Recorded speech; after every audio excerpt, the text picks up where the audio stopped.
11 chemistry में आज का हमारा टॉपिक है मोल संकल्पना या मोल कॉन्सेप्ट। आज हम लोग केवल मोल संकल्पना के नियमों और परिभाषाओं के बारे में पढ़ेंगे और इससे संबंधित आंकिक प्रश्नों के हल हम नेक्स्ट वीडियो में देखेंगे। तो चलिए मोल पढ़ना शुरू करते हैं। सबसे पहले देखेंगे कि मोल की अवधारणा किसने दिया। तो जो मोल शब्द है उसकी अवधारणा एमिडियो एवोगैड्रो द्वारा दिया गया था और मोल का लैटिन भाषा में अर्थ होता है ढेर से। अब सबसे पहले मैं आप लोग को मोल का अर्थ बताऊंगी कि मोल किसे कहेंगे। मोल का अर्थ क्या होगा, मान के चलिए वस्तुओं की संख्या को हम जैसे मान के चलो एक दर्जन अर्थात टोटल कितना हो गया 12। अब एक दर्जन केला मतलब 12 केले। सबको पता है मार्केट जाते हैं आप लोग सब्जी खरीदने या फल लेने तो आपको बोला जाता है कि एक दर्जन सेब लेकर के आना। तो आप एक दर्जन का मतलब समझ में आ जाता है कि 12 केले होते हैं। उसी प्रकार अगर मान के चलो कहा जाए कि एक दर्जन कॉपी है तो एक दर्जन कॉपी से तात्पर्य क्या होता है, एक दर्जन कॉपी से तात्पर्य होता है 12 कॉपी। अर्थात एक दर्जन का शाब्दिक अर्थ ये डायरेक्ट कहा जाए तो एक दर्जन से हम सीधा 12 कॉपी हो, केले हो, समोसे हो, उनकी हम गणना करते हैं। और जिस प्रकार से दर्जन से हमारा तात्पर्य 12 से होता है वैसे ही हम स्कोर लेते हैं तो स्कोर से तात्पर्य 20 होता है, शतक से तात्पर्य 100 होता है।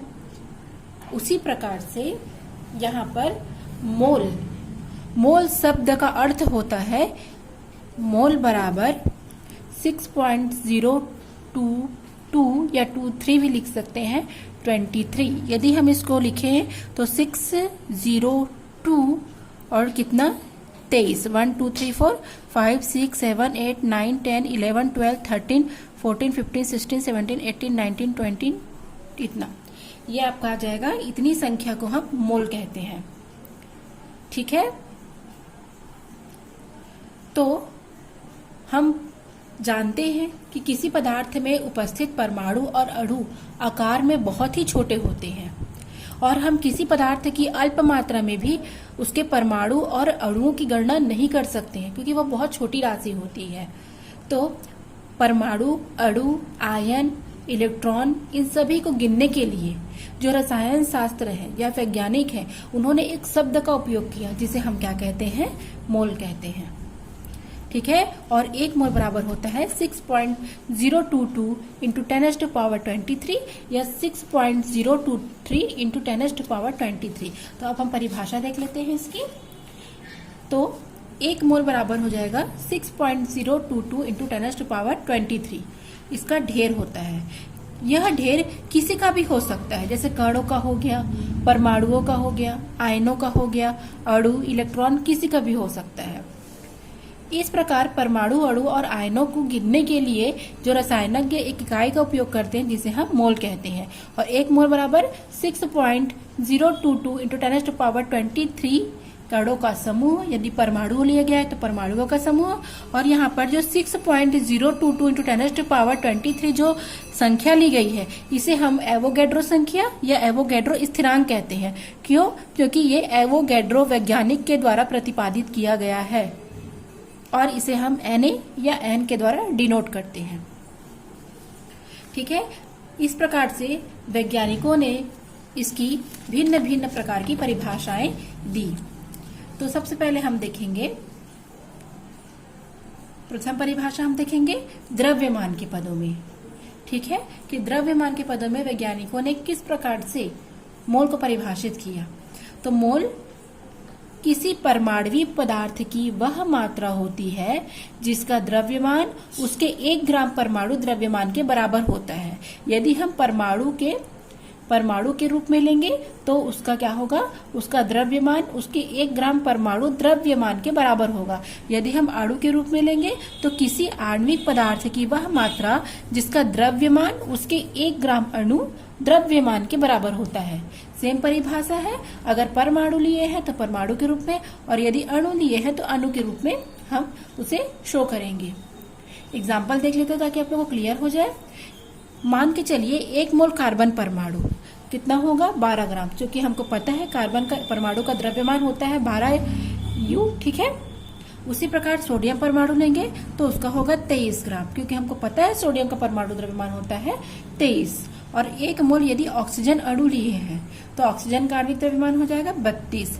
क्यों? क्योंकि अणु को बोलते हैं O2।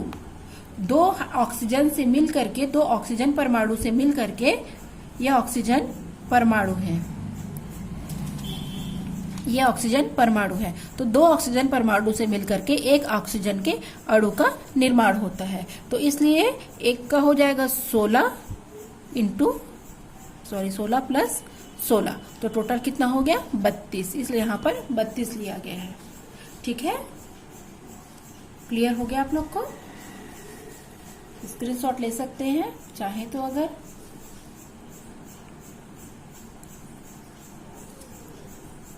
अब हम इसकी दूसरी परिभाषा देखेंगे। द्वितीय परिभाषा, अंक के पद में, अंक के रूप में यदि जैसे कण के रूप में लिया गया है या अंक के रूप में, तो क्या हो जाएगा? मोल किसी पदार्थ की वह मात्रा होती है जिसके ग्राम परमाणु द्रव्यमान में 6.022 इंटू 10⁻23 परमाणु होते हैं, या जिसके ग्राम आणविक द्रव्यमान में 6.022 इंटू 10⁻23 अणु होते हैं। यदि परमाणु लिया गया है तो यहाँ पर परमाणु लेंगे, यदि अणु लिया गया है तो यहाँ पर अणु लेंगे। ठीक है, और ये कण के रूप में या अंक के रूप में इसको हम शो करते हैं। जैसे मान के चलो हम यहाँ पर ले रहे हैं 1 मोल कार्बन परमाणु, तो यहाँ पर हमको परमाणु द्रव्यमान कार्बन का नहीं लेना है। यहाँ पर कहा जा रहा है 1 मोल कार्बन परमाणु, तो 1 मोल कार्बन परमाणु से मतलब है 6.022 इंटू 10⁻23 कार्बन परमाणु। 1 मोल सोडियम कहा गया है, तो सोडियम परमाणु बराबर यहाँ पर 23 ग्राम नहीं लिखना है, यहाँ पर क्या लिखेंगे 6.022 इंटू 10⁻23। और यदि O2 अणु या H2 लिया गया है तब भी से सेम यही वैल्यू लिखी जाएगी। यहाँ पर O2 का 32 या H2O का नहीं लिखना है हमको। ठीक है, अब हम देखेंगे इसकी तृतीय परिभाषा जो कि आयतन के पदों में है। तब क्या हो जाएगा? मान लो किसी गैस की वह मात्रा जिसका मानक ताप और दाब अर्थात STP मतलब स्टैंडर्ड टेम्परेचर एंड प्रेशर, और NTP मतलब नॉर्मल टेम्परेचर और प्रेशर, अर्थात टेम्परेचर कितना चाहिए? अगर हम केल्विन में लेंगे तो 273 केल्विन, और डिग्री सेंटीग्रेड में लेंगे तो 0 डिग्री सेंटीग्रेड। और उसी प्रकार से हम प्रेशर कितना लेंगे? 1 एटमॉस्फेयर या 1 वायुमंडलीय दाब।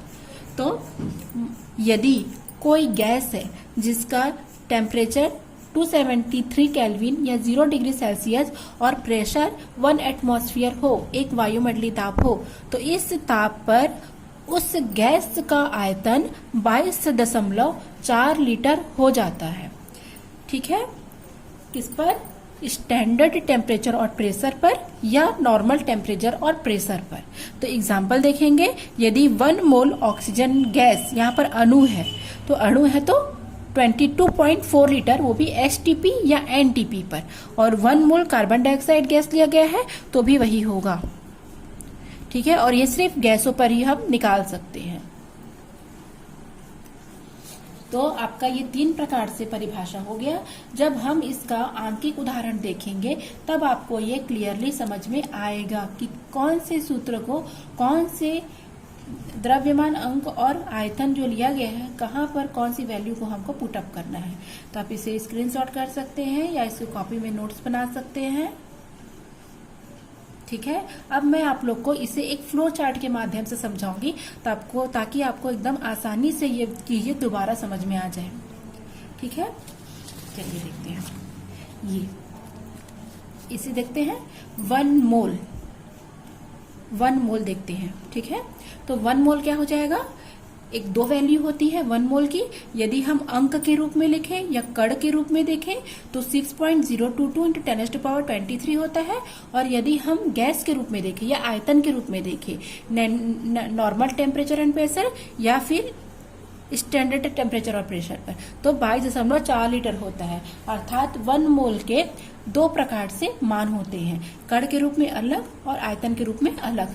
अब द्रव्यमान के रूप में देखेंगे तो द्रव्यमान के रूप में उनका जो परमाणु द्रव्यमान है वो रखा जाता है। जैसे यहाँ पर 3 प्रकार के हैं। तत्व का 1 ग्राम अणु है अगर, तो तत्व का जैसे कार्बन का लेंगे तो 12 ग्राम, सोडियम का लेंगे तो 23 ग्राम। ये किस में है? केवल तत्व के रूप में है। यदि हम यौगिक के रूप में लेंगे तो ये एक यौगिक है, ये भी एक यौगिक है, तो यौगिक के रूप में लेंगे तो क्या हो जाएगा, जल का, क्योंकि हाइड्रोजन का होता है 1 × 2 और ऑक्सीजन का होता है 16, तो कितना हो जाएगा 18, और यहाँ पर O2 का 32, क्यों, ये हो जाएगा। और यदि हम यौगिक का 1 ग्राम फॉर्मूला अर्थात 1 ग्राम सूत्र के रूप में लेंगे, जैसे सोडियम क्लोराइड का सूत्र के रूप में लेंगे, तो इसका हो जाएगा 23 और इसका हो जाएगा 35.5, तो कितना हो जाएगा 58.5, और कार्बन डाइऑक्साइड का भी हम निकाल लेंगे ग्राम फॉर्मूला। तो ये आपका मोल का कंप्लीट डेफिनेशन है, ठीक है, आप इसे नोट्स बना लेंगे। और नेक्स्ट वीडियो में हम मोल संकल्पना से संबंधित बहुत सारे आंकिक उदाहरण देंगे। तो ये वीडियो आप लोग के लिए बहुत इंपॉर्टेंट है, प्लीज इसे लास्ट तक जरूर देखें। कुछ भी प्रॉब्लम होने पर आप कमेंट्स बॉक्स में कमेंट्स करके प्रॉब्लम शेयर कर सकते हैं।